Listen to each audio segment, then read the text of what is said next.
ناظرین ابھی آپ کو براہ راست اسلام آباد لیے چلتے ہیں جہاں پر وفاقی وزیر قانون اعظم نذیر تارڑ اور وفاقی وزیر اطلاعات عطا اللہ تارڑ پریس کانفرنس کر رہے ہیں۔ اور میں یہ سمجھتا ہوں کہ جو انہوں نے مثالیں دیں، دیکھیے اس ملک میں دہشت گردی کے واقعات میں شہید ہونے والے لوگوں کے جو ورثاء ہیں ان کے بڑے شدید تحفظات ہیں، اور دیکھیے جنہوں نے ملک کی خاطر جانیں قربان کی، جب مسنگ پرسنز کی لسٹ میں سے کوئی بھی شخص بی ایل اے کا ٹیررسٹ نکلتا ہے جس طرح گوادر کے اٹیک میں نکلا، یا 2022 میں ایمان حاضر مزاری صاحبہ نے ایک نعیم رحمت نامی آدمی کو کہا کہ جی یہ مسنگ پرسنز میں شامل ہے، وہ 2019 سے لانڈی جیل کے اندر منشیات کی سمگلنگ کے کیس میں لائف امپریزنمنٹ کی سزا کاٹ رہا تھا۔ تو دیکھیے اس کا ایک پروسیس ہے، اور جو 2011 میں سپریم کورٹ نے commission of inquiry on enforced disappearances بنایا تھا، اس کے تحت 10,023 کیسز میں سے 7,900 کیس ریزالو ہو چکے ہیں، 23% کیسز صرف پینڈنگ ہیں۔ تو یہ تمام وہ چیزیں ہیں جن کو مد نظر رکھنا چاہیے، اور حکومت نے اس پہ بڑا کام کیا ہے، اور ہم نیت رکھتے ہیں کہ اس مسئلے کو حل کیا جائے اور اس کا حل نکلنا چاہیے۔ تو وزیر قانون نے اس پہ روشنی ڈالی کہ انہوں نے ماضی کی حکومت بھی اس پہ کام کیا، دوبارہ بھی اس پہ کام جو ہے وہ ہو رہا ہے، مگر یہ کام انتظامی ہے، یہ ایگزیکٹو کا فنکشن ہے۔ جوڈیشری اگر اس پہ کمیٹی بناتی ہے اور جوڈیشل اوور سائٹ کی طرف جاتے ہیں، تو پھر جو آلریڈی انکوائری کمیشن بن چکے، جو کیبنٹ کمیٹیز بن چکی، ان کا کیا فنکشن ہوگا؟ تو یہ ملٹیپل لیئرز نہ کریٹ کی جائیں۔ یہ شہداء فورم کے بھی تحفظات ہیں، وہ کہتے ہیں کہ کیبنٹ کمیٹی نے جب کام کیا تو کیبنٹ کمیٹی اس پہ کام کرے اور منسٹر لا اس پہ آگے بھرپور کام کریں۔ کہ میں اب آتا ہوں ذرا سیاسی منظرنامے کی طرف، اور بائی الیکشن سے بات شروع کرتے ہیں کہ دھاندلی کا بہت ڈھنڈورا پیٹا گیا، بڑی بات کی گئی، مگر اللہ تعالیٰ کے فضل سے آپ نے دیکھا کہ ابھی اتوار والے دن جو بائی الیکشنز ہوئے، مسلم لیگ نون نے کلین سویپ کی۔ اس کی وجہ کیا ہے؟ اس کی وجہ یہ ہے کہ بہت سارا ووٹر ایسا ہے جو فینس سٹر ہے، وہ ووٹر جو غالباً پہلے طریقے انصاف کی طرف تھا، مگر ان کے جھوٹ کے بیانیے کی وجہ سے، ان کے تشدد پر مبنی بیانیے کی وجہ سے، اداروں کے خلاف، دفاعی اداروں کے خلاف، فوج کے خلاف بیانیے کی وجہ سے، اور جو قول و فعل کا تضاد ہے اور متضاد بیانات ہیں، یعنی جھوٹ، منافقت، نفرت کا جو بیانیہ ہے، اس کو پاکستانی قوم نے ریجیکٹ کیا ہے، مسترد کیا ہے، اور مسلم لیگ نون کا نہ صرف ووٹر نکلا ہے، دیگر جو ووٹر تھے انہوں نے بھی مسلم لیگ نون کو ووٹ ڈالا، اور ایک شفاف الیکشن جس کے اندر کوئی انگلی نہیں اٹھا سکتا۔ بازگشت تو بہت سنی جا رہی ہے، کل عمر ایوب صاحب نے بھی بات کی، کوئی ثبوت پیش کر سکے فلور آف دا ہاؤس، کوئی بات کر سکے۔ عمر ایوب صاحب نے ڈی پی او گجرات اور ایس ایچ او کی بات کی۔ عمر ایوب صاحب اگر بات ایس ایچ او پہ آ گئی ہے تو پھر آپ سیاست کے علاوہ کوئی اور کام کر لیں۔ اور میں یہ سمجھتا ہوں کہ یہ اس الیکشن نے 8 فروری کے الیکشن کے حوالے سے جو تحفظات کا اظہار کیا جا رہا تھا، اس پہ بھی جو شک و شبہات تھے اس کو ختم کر دیا، اور میاں نواز شریف سے لوگوں کی والہانہ محبت اور شہباز شریف صاحب کے جو معاشی اصلاحات ہیں ان کو ووٹ دیا ہے، اور پنجاب میں جو خدمت کی سیاست ہے اس کو ووٹ دیا ہے۔ تو میں یہ سمجھتا ہوں کہ نفرت کا، منافقت کا اور جھوٹ کا بیانیہ وہ مسترد ہو چکا، کیونکہ جیل میں بیٹھا وہ شخص، وہ مجھے لگتا ہے پیرانویا کا شکار ہے، پیرانوئڈ ہے۔ یعنی جو بات بشرا بی بی کی صحت کے حوالے سے کی جاتی ہے، اور آج بھی مطالبہ رکھا جا رہا ہے تحریک انصاف کی طرف سے، تو مجھے بتائیے الشفا سے بہتر ہسپتال اسلام آباد میں کم ہیں، پرائیویٹ ہاسپٹل ہے۔ جب ان کے ٹیسٹ کہتے ہیں، طبی معائنہ کہتا ہے کہ وہ صحت مند ہیں، کوئی مسئلہ نہیں ہے، تو پھر جان کے یہ کہنا جی پوائزن کیا جا رہا ہے، وہ ہارپک والی بات چلی، مزے کا خیز بات تھی۔ اور کس نے، اگر آپ نے دیکھ لیا تھا کہ ہارپک استعمال کیا جا رہا ہے تو پھر آپ نے وہ کیوں استعمال کیا؟ اور اگر کوئی صحت پہ تحفظات ہیں تو کھل کے بتائیں کہ جی یہ میڈیکل مسائل موجود ہیں، اس پہ بات کرتے نہیں ہیں۔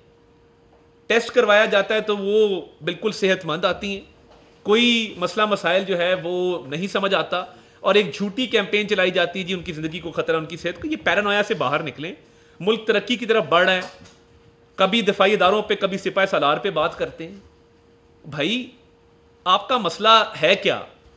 آپ نے قسم کھائی ہے کہ آپ نے ملکی دفاعی اداروں کے خلاف ہی بات کرنی ہے.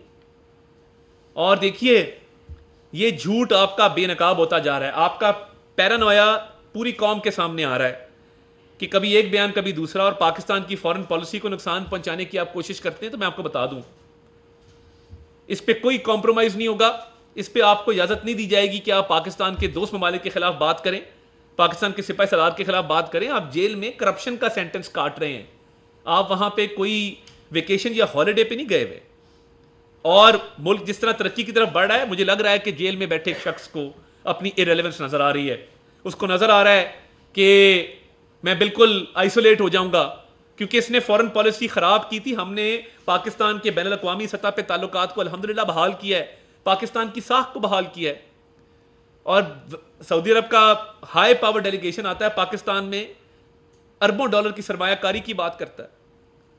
چند دنوں بعد ایران کے صدر پاکستان تشریف لاتے ہیں. کل انہوں نے 10 ارب ڈالر کا جو تجارتی حجم ہے اس تک بڑھانے کی بات کی ہے, تجارتی حجم کو. تو یہ کیا پاکستان کی ریلیونس ہے انٹرنیشنل لیول پہ جس کو ریکگنائز کیا جا رہا ہے؟ پاکستان کا پوٹینشیل ہے جس کو ریکگنائز کیا جا رہا ہے, پاکستان کی اسٹریٹجک لوکیشن ہے جس کو ریکگنائز کیا جا رہا ہے کہ پاکستان میں سرمایہ کاری, پاکستان میں تجارت ہوگی, پاکستان ترقی کرے گا انشاءاللہ تعالی, اللہ تعالیٰ کے فضل سے. جو اڈیالہ جیل والے صاحب کے دور میں پاکستان آئسولیشن کا شکار ہو گیا تھا, وہ معاملہ ختم ہو چکا. دوست ممالک کے ساتھ روابط بڑھا رہے ہیں, دوست ممالک کے ساتھ تعلقات بڑھا رہے ہیں, تجارت کی بات کر رہے ہیں, سرمایہ کاری کی بات کر رہے ہیں, ملک ترقی کی طرف جا رہا ہے انشاءاللہ تعالی.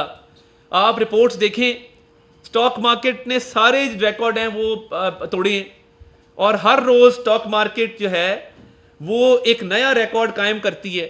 تو یہ کیسے ہے, یہ کیسے ممکن ہے؟ کیونکہ ملک میں ایک سازگار ماحول موجود ہے. ملک میں میاں شہباز شریف صاحب کی قیادت میں, میاں نواز شریف کے ویژن کے تحت ایک حکومت موجود ہے جو سنجیدگی سے معاشی اصلاحات کرنا چاہتی ہے. آپ اگر دیکھیں تو کل جو KSE 100 انڈیکس تھا وہ 74% اوپر گیا, ایک سال کے اندر 71,433 پوائنٹس اوپر گیا. آپ اگر دیکھیں کہ جو کرنٹ اکاؤنٹ سرپلس ہے $619 ملین پہ پہنچا, پہلی دفعہ 9 سالوں کے اندر $619 ملین پہ پہنچا.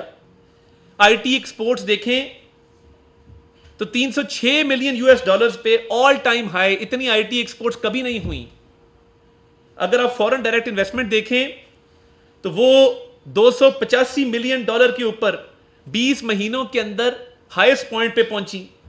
تو یہ تمام وہ چیزیں ہیں, کرنٹ اکاؤنٹ سرپلس ہو, فورن ڈائریکٹ انویسٹمنٹ ہو, سٹاک مارکیٹ کا ریکارڈ قائم کرنا ہو, آئی ٹی کی ایکسپورٹس ہوں, یہ اتنے اوپر اس لیے جا رہی ہیں کہ ملک ترقی کی طرف گامزن ہے, ملک میں سرمایہ کاری آ رہی ہے. عالمی ادارے یہ بات کر رہے ہیں کہ پاکستان کا پوٹینشیل ہے, پاکستان ان مسائل کو اوور کم کرے گا, پاکستان کے یوتھ کو پروموٹ کریں گے, پاکستان کی آئی ٹی کی انڈسٹری کو پروموٹ کریں گے, پاکستان کے ایگریکلچر سیکٹر کو پروموٹ کریں گے.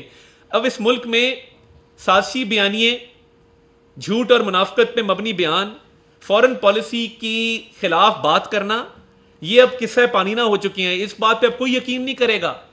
پہلے کا امریکی سازش, ملک کی فورن پالیسی کو نقصان پہنچانے کی کوشش کی, سائفر کا پورا ایک ڈرامہ رچایا, پھر دوست ممالک کے سربراہان کے دیے گئے تحفوں کو بیچ ڈالا. تو وہ مشاہد اللہ خان صاحب نے ٹھیک ہی کہا تھا نا, تو زمین بیچ ڈالی, زمن بیچ ڈالا, ایک قیدی نے میرا وطن بیچ ڈالا. تو میں تو یہ کہوں گا کہ آپ نے اس ملک کو ہمیشہ نقصان پہنچانے کی کوشش کی اپنی ذات کی خاطر. پاکستان سب سے پہلے ہے, سیاسی جماعتیں بعد میں, اس پہ بالکل کلیئرٹی ہے. اور یہ جو فیکٹ اینڈ فگرز میں نے آپ کو بتائے ہیں, یہ پاکستان کا مقدر ہے انشاءاللہ تعالیٰ ترقی کرنا. مہنگائی میں کمی, بے روزگاری میں کمی, سرمایہ کاری میں اضافہ, ہم اس طرف بڑھ رہے ہیں. اور یہ جو بیانیاں جیل سے بنانے کی کوشش کی جا رہی ہے, یہ پیرانویا پہ بیسڈ ہے. یہ اب نظر آ رہا ہے کہ میری اب وقت کوئی نہیں رہی, تو یہ اپنی ریلیونس اسٹیبلش کرنے کے لیے جھوٹ بولا جاتا ہے, تو اس کی اجازت نہیں دی جائے گی. اور پاکستان کی ترقی کے لیے جو بھی اسٹیپس لینے ہوں گے وہ حکومت لے رہی ہے. اور آنے والے دنوں میں بیرون ملک سے اور بھی وفود آ رہے ہیں. وزیر اعظم کا سعودی عرب کا دوبارہ دورہ آ رہا ہے اس ویکینڈ کے اوپر, اور پاکستان میں سرمایہ کاری کے حوالے سے جو روشن امکانات موجود ہیں اس کو عملی جمع پہنانے کے لیے، اس کو حقیقت میں بدلنے کے لیے دن رات ایک کریں گے، جان لڑائیں گے اور پاکستان کو ترقی کی اشارہ پر گامزن کریں گے۔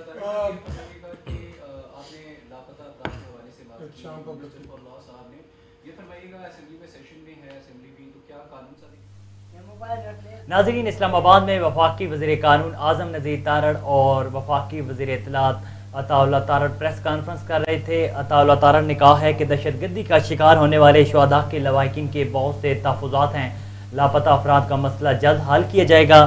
ضمنی انتخابات میں بھی ڈھنڈورا پیٹا گیا کہ ضمنی انتخابات میں دھاندلی ہوئی ہے۔ ناظرین، یہاں پر چلتے ہیں نیوز ہیڈ لائنز کی جانب۔